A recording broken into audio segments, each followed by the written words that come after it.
Takuji Matsuka is a chef teaching at a culinary school. As he walks around checking on the students, he notices one student, Toshido, is using too much salt and offers correction. Soon after, he's showing the class how to properly cut the onions as Toshido stands off in the distance alone.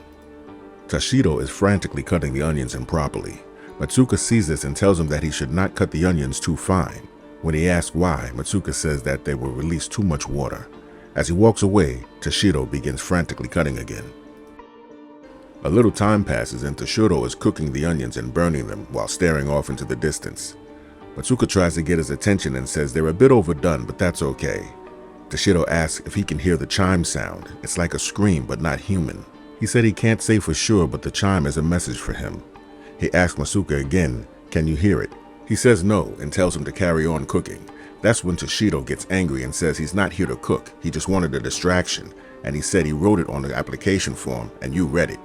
Matsuka calmly says, why don't you join the rest of us? But Toshido says he's fine on his own. Cleaning up after class, Matsuka hears something that sounds like a low-pitched doorbell chime. Two of the girls are talking in the hallway when they see Matsuka leaving for the night. They tell him Toshido was asking for his address, but they didn't tell him.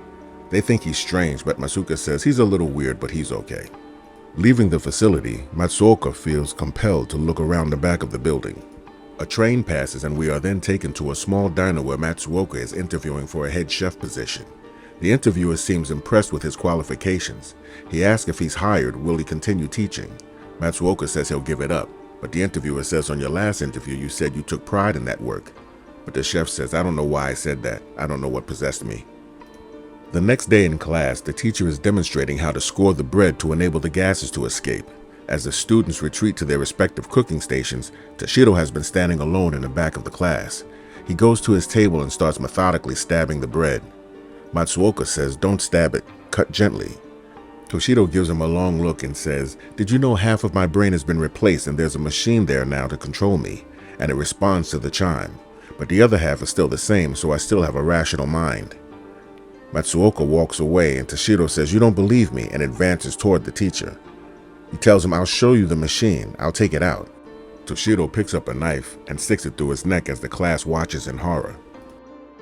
Shortly after, two students are being interviewed by a detective. They explain to him that Toshido was a very odd person and how he kept saying he was hearing things in his head. Detective Otsuki then speaks with Matsuoka. Has this ever happened before, or has anyone ever become enraged or overwhelmed with sadness while cooking? The chef says it's just the opposite. People come here to calm their negative emotions. Touching the ingredients and tasting the food calms you down, even with dangerous objects lying around. The detective says, oh, so that's how it is for you also? And the chef agrees. The chef arrives home later, greeted by his wife Haruko. He tells her he thinks the job interview went well, and things are looking up. She seemed very preoccupied with cleaning. They sit for dinner with their son, Kenichi. He asks his son if he's still in that club. The son says yes, and he tells his son it's good to have passion, but don't overdo it. Then the son starts laughing uncontrollably. He's the only one laughing.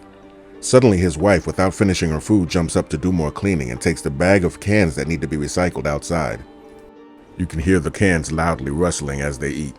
The chef is privately teaching Akemi how to separate the chicken. It makes her squeamish and she asks if she has to do it. He says yes and she starts to cut. She suddenly slams the knife down and says she can't do it, it's too squishy. The chef says skip it then. And she angrily says, you were just messing with me. What's the point of all this? Explain it to me or I won't understand. She picks up the chicken and throws it across the table and continues to complain. That's when Matsuoka walks over to her and stabs her in the back. She tries to escape by running toward the back of the class, but he follows her and continues stabbing until she's finished. He then gets a bag from the back to put her body in, drags it to the storage room and puts on a band-aid. Carries her body outside to his car. Another train goes by. He buries the body not too far from the side of the road. Then there's a long shot of him running across the bridge. The next morning at the breakfast table, Kenichi leaves for school, and Haruko gets the cans to take outside for recycling. You can hear the loud rustling of the cans while her husband reads the paper. When he arrives at the school, he's approached by one of the faculty members and she tells him that the detectives are here again because Akemi has been reported missing. That's when another staff member rushes over and says, Akemi's here, she's upstairs, she's been waiting for you. Matsuoka's in disbelief because that's the woman he killed. When they arrive at the classroom, the woman says she's gone. She was here a minute ago. She was sitting in that chair. I didn't see her face, but I'm sure it was her. She doesn't know where she could have gone. She walks away and hears a noise. She turns and sees something off camera and starts screaming and runs out of the classroom. The camera turns back to Matsuoka and he begins screaming as well at something we can't see off camera. He runs out of the class as well to the front door, and when he gets there he sees a mirror. He stares at himself and continues outside, where he is again compelled to go to the back of the building. At the back of the building he sees the detective and asks if he's there about the missing girl. The detective says she can go as she wants. She's a grown woman, but her parents are worried about her, so he's checking places that she might have visited. The detective asks the chef, "What happened to your hand?" And with a stabbing motion, Matsuoka says he cut himself with a knife. We are now at a small diner where Matsuoka is having a final interview with the owner of the restaurant. Toward the end of the interview, the owner says, "All you've done is talk about yourself. What can you bring to the restaurant?" And the chef talks more about himself. So the owner tells him not to take it the wrong way, but he should continue teaching, and walks out. As they exit, we hear a bell chime, and a man picks up a knife and tries to stab a woman at another table, but he's stopped by other men, as Matsuoka calmly watches. Back at home, his son Kenichi asks his father for 200,000 yen to invest in his friend's new construction business. His father says that's a lot of money. Kenichi says you're broke. His father says having it or not having it is not the issue. A real friend wouldn't ask for that kind of money. His son walks away, and Matsuoka sees a knife. The scene switches to his wife frantically recycling cans outside. He goes upstairs to his son's room, and when he opens the door, his son turns and smiles at him. Matsuoka goes downstairs and we hear another low-pitched doorbell chime. He walks to a room and sees that it's a mess, complete with bags of unrecycled cans. We hear a doorbell chime, but you can't see anything on the surveillance camera. Sitting at a table, stressed, crying, and screaming, we hear the doorbell again. Apprehensive about seeing who's at the door, he opens it quickly and sees no one is there.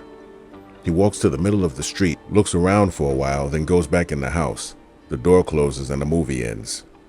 Did this dude kill his family? What the fuck was this?